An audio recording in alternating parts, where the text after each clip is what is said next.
চাওক, কালি মুখ্যমন্ত্ৰী ডাঙৰীয়াই ৰাতি ফেচবুক লাইভ আহি বহু কথাৰ মাজতে বৰপেটা আতচবাজি কথাও কৈ গ'ল। এজন দায়িত্বশীল মুখ্যমন্ত্ৰী হিচাপে এটা দায়িত্বশীল বক্তব্য। কাৰণ বৰপেটা আতচবাজিৰ লগত অকল এই বৰপেটা উদ্যোগটোকে আপুনি ধৰিলে নহ'ব। ইয়াৰ লগত ক্ষুদ্ৰ ক্ষুদ্ৰ ব্যৱসায় অসমৰ বহুত জড়িত হৈ আছে। গতিকে জুবিনেও কেতিয়াও কোৱা নাছিল যে পেটত গামোচা বান্ধি মানে অসমীয়া জাতি বহি খাওঁ। তেওঁক চবকে কৰ্মমুখী হ'ব দিছিল। চাওক, এতিয়া কথা হৈছে বৰপেটা আতচবাজিৰ লগত মৃৎশিল্পটো জড়িত হৈ আছে। দুৰ্ভাগ্যজনক কথা, অসমৰ প্ৰতিখন জিলাতে মৃৎশিল্পৰ হীৰা সম্প্ৰদায়ৰ লোক আছিল। তেওঁলোকৰ হাতৰ কামবোৰ গুচি গৈছে। কিন্তু সৌভাগ্যৰ বিষয় যে বৰপেটাত যি ২৫০টা হীৰা সম্প্ৰদায় ফেমিলিৰ লগতে আপোনাৰ কেওট কলিতায়ো বৰপেটা চাহিদা অনুযায়ী মানে মাটিৰ পাত্ৰ বনোৱা আৰম্ভ কৰিছে। এইবিলাক যেন শুভ লক্ষণ নহয়।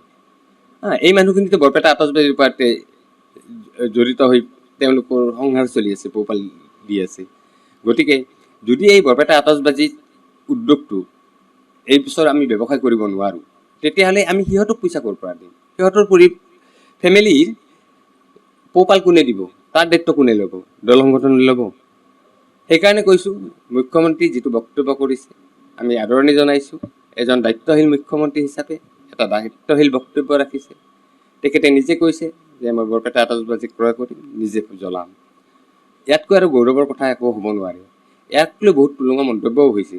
কিন্তু দল সংগঠনে এবাৰ ভাবি চাইছেনে যে অসমীয়া জাতিটো বাচি থাকিবলৈ আমি কৰ্ম কৰিব লাগে? আমিতো বেলেগ একো কৰা নাই, আমি কৰ্মই কৰি আছোঁ। হয়তো আমি কৰ্ম কৰাৰ ধৰণটো বেলেগ হ'ব পাৰে। আমাৰ যিখিনি উৎপাদিত সামগ্ৰী সেইখিনি ধৰক কিছুমান উৎসৱ পাৰ্বণৰ লগত জড়িত হ'ব পাৰে। তাত দোষ জানো মোৰ?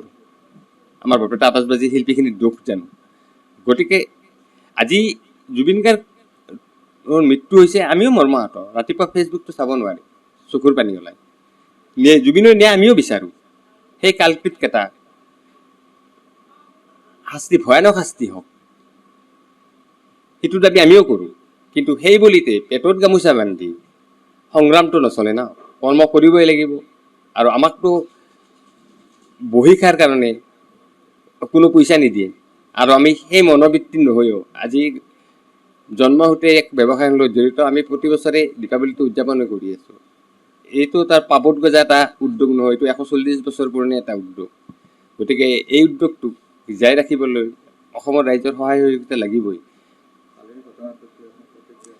চাওক, যোৱাকালি এটা ঘটনা হৈছে। তেতিয়া প্ৰায় ১১:৪৫, ১২টাই বাজে নিশা।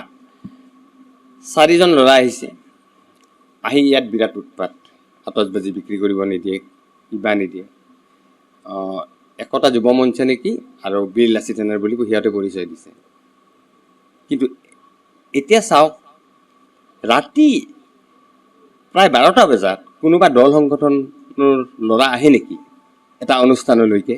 তেওঁলোকে দিনৰ ভাগত কি আছিল ক'বলৈ কিয় নাহিলে? কাৰণ এইটোতো ভাল কথা অহা নাই। কাৰণ ৰাতি ঘৰত আহা মানে আমি শুব ওলাইছিলোঁ, আমাৰ অফিচ চফিচ গোটেই বন্ধ আছে। আমি ভাবিছিলোঁ কোনোবাই কিবা ফটকা কিনিব আহিছে নেকি।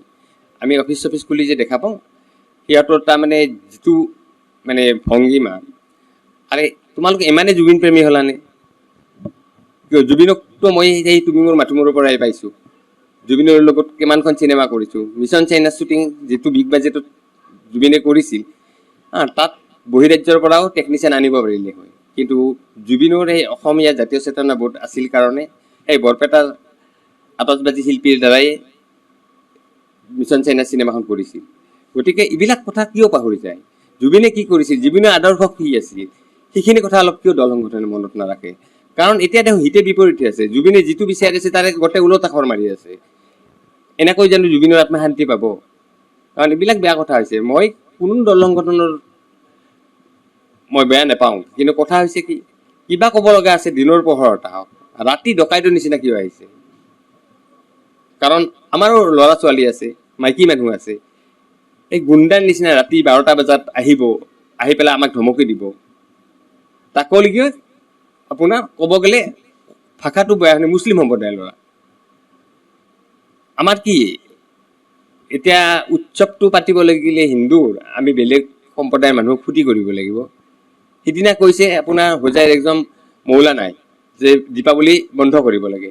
কিয় তোমালোকে যদি এমানে জাষ্টিচ বিচাৰিছা তোমালোকে মাইক বজোৱা বন্ধ কৰাচোন আজানৰ টাইমত জুবিনে জাষ্টিচ নোপোৱালৈকে কাৰণ এইটো প্ৰত্যেক কথাখিনিৰ বিষয়ে ৰাজনীতিকৰণ হৈ আছে আৰু সেই ৰাজনীতি মেৰ পাছত আমাক কিয় সামৰি লৈছে আমি এটা ব্যৱসায় কৰি আছো গতিকে ইয়াৰ উত্তৰ অসমৰ ৰাইজে বিচাৰিব লাগিব নহ'লে উদূৰ ভৱিষ্যতে অসমীয়া জাতিৰ ৰাজহাড় ভাঙি যাব যিকোনো খবৰৰ বাবে যোগাযোগ কৰক 7099017330 লগতে 7099017110 নম্বৰত